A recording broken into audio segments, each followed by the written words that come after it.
বাবা অনেক কষ্ট করে গড়ে তুলেছেন আমাদের সমস্ত ব্যবসা প্রতিষ্ঠান, বাড়ি করেছেন, গাড়ি করেছেন, ব্যাংক ব্যালেন্স করেছেন। এসব কার জন্য? সবই তো তোমার, আমার আর আমাদের স্ত্রী সন্তানদের জন্য। তার সম্পূর্ণটাই যদি আমরা ভোগ না করি, এসব মানুষদের খাওয়াই, তাহলে বাবার আত্মা উল্টো কষ্ট পাবে। কল্লোল, তুই কিন্তু সীমা ছাড়িয়ে যাচ্ছিস। তোমরা এসব কি করছো? বাড়ি ভর্তি মেহমান। তুমি আজকের এই পরিণতির জন্য দায়ী। যতবার ওর অন্যায় কাজে বাধা দিতে গিয়েছি, ততবার তুমি স্নেহের দেয়াল হয়ে আমার সামনে এসে দাঁড়িয়েছ। অনেক আগেই তোকে আমি বাড়ি থেকে বের করে দিতাম। তুমি ভুলে যেও না ভাইয়া, আজ যা আমাদের বাবা আমাদের জন্য রেখে গেছেন, তার শুধু 50 ভাগ মালিক তুমি, বাকি 50 ভাগ আমার। 50 ভাগ মালিকানা নিয়ে কেউ কোনোদিন কাউকে অধিকার বঞ্চিত করতে পারে না।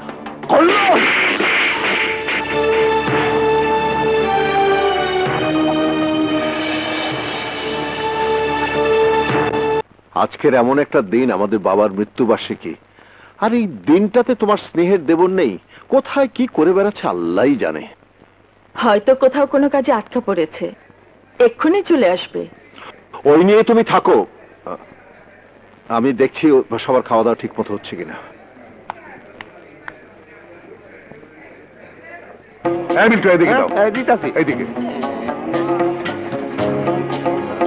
চাচা, পেট ভরে খান, লাগলে আবারও বলবেন। আচ্ছা, আমি থাকতে কোনো চিন্তা করেন না চাচা, খাইতেও পারবেন, লইয়াও যেতে পারবেন। দাও দাও দাও, একটু ভালো করে। এইখান দাও, আরে বেশি করে।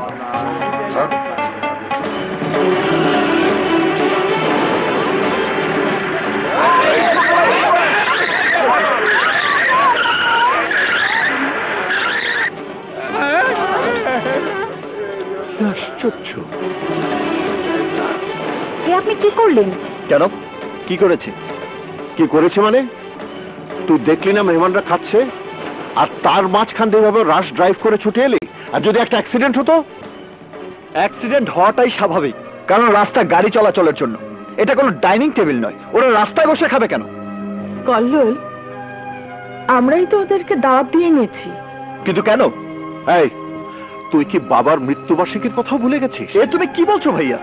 কোন সন্তান কি তার জন্মদাতা পিতার মৃত্যুবার্ষিকীর কথা ভুলতে পারে? পারে না। কিন্তু মৃত্যুবার্ষিকীর সাথে এসব মানুষ খাওয়ানোর কি সম্পর্ক? সম্পর্ক আছে, এবং চিরদিনই তাই হয়ে এসেছে। আমাদের সমাজ, আমাদের ধর্ম এই নিয়মে চলছে। আজ যদি এই গরিব মিসকিনরা আল্লাহর কাছে দোয়া করে, আমাদের মৃত বাবার আত্মা একটু শান্তি পাবে। ভাইয়া, বাবা অনেক কষ্ট করে গড়ে তুলেছেন আমাদের সমস্ত ব্যবসা প্রতিষ্ঠান, বাড়ি করেছেন, গাড়ি করেছেন, ব্যাংক ব্যালেন্স করেছেন। এসব কার জন্য? সবই তো তোমার, আমার আর আমাদের স্ত্রী সন্তানদের জন্য। তার সম্পূর্ণটাই যদি আমরা ভোগ না করি, এসব মানুষদের খাওয়াই, তাহলে বাবার আত্মা উল্টো কষ্ট পাবে। কল্লোল, তুই কিন্তু সীমা ছাড়িয়ে যাচ্ছিস। তোমরা এসব কি করছো? বাড়ি ভর্তি মেহমান।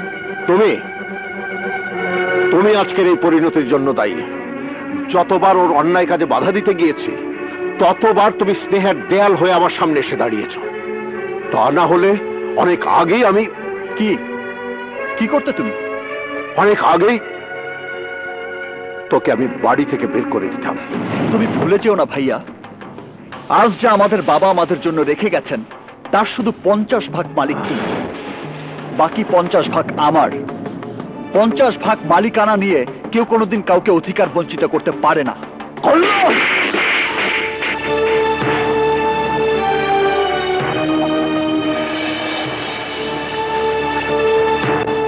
জামাল, জামাল, এ তুমি কি করলে?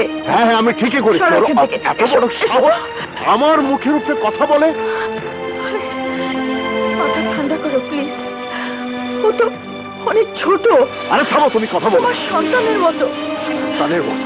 ওর সাথে এটা তুমি ঠিক করো নি জামাল।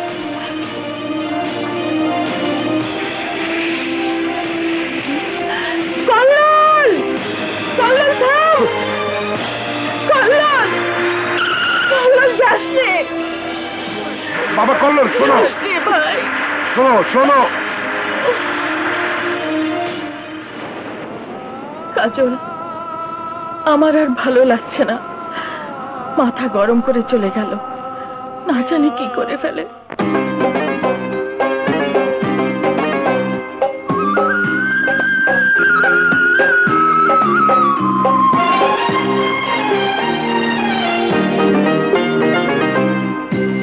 চোখের ভিতর কলব বসাইছে, চোখের ভিতর কলব বসাইছে, ওই যে আকাশ মহাজন, ওই যে মহাজন, কলের গাছ কাঁটাটা ফোটা ফোটা পানি ঝরে নিত, কলের গাছ কাঁটাটা ফোটা ফোটা পানি ঝরে নিত,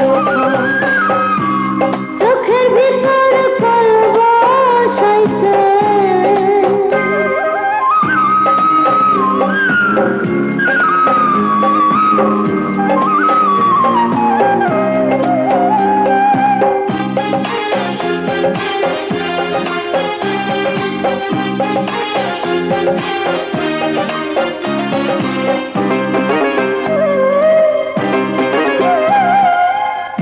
বুক বানাইয়া ইটের খোলা পোড়াইয়া বারিদা,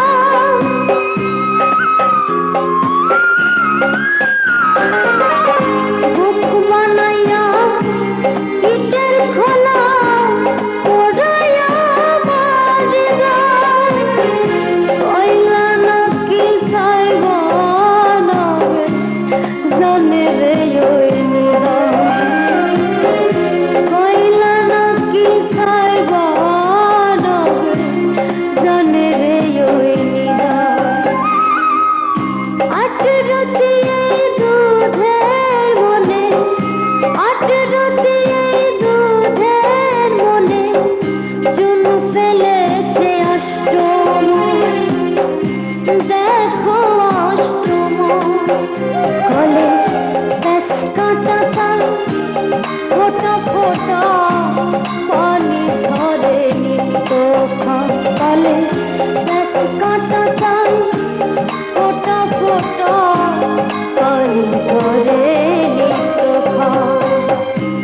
চোখের ভিতর কলব বসাইছে।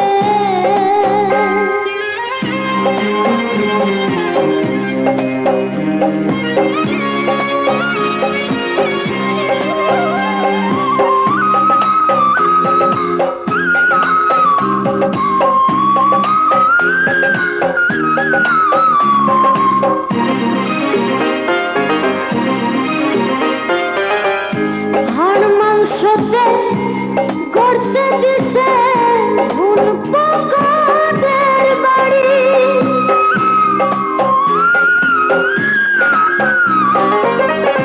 হাড় মাংসতে করতে দিছে ভুল পোকাদের বাড়ি, খুঁটে খাই রে সারা দেহ নিঃশ্বাস না ছাড়ি, খুঁটে খাই রে সারা দেহ নিঃশ্বাস না ছাড়ি, মাটির ঠিকানা ঘরে, মাটির ঠিকানা ঘরে, পরাণ করি অন্বেষণ, করি অন্বেষণ, কলে ব্যাস কাঁটাটা ফোটা ফোটা পানি ধরে নিত, কলে ব্যাস কাঁটাটা ফোটা ফোটা পানি ধরে নিত, চোখের ভিতর কলব বসাইছে, চোখের ভিতর কলব বসাইছে, ওই যে আকাশ মহাজন, ওই যে মহাজন, কলে ব্যাস কাঁটাটা ফোটা ফোটা পানি ধরে নিত, কলে ব্যাস কাঁটাটা ফোটা ফোটা পানি ধরে নিত, চোখের ভিতর কলব বসাইছে।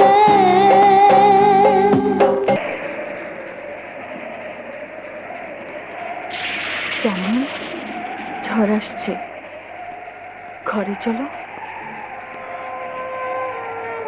তুমি শুধু বাইরের ঝড়টা দেখলেই আসবে, এই ঝড় তো কিছুক্ষণ পর থেমে যাবে।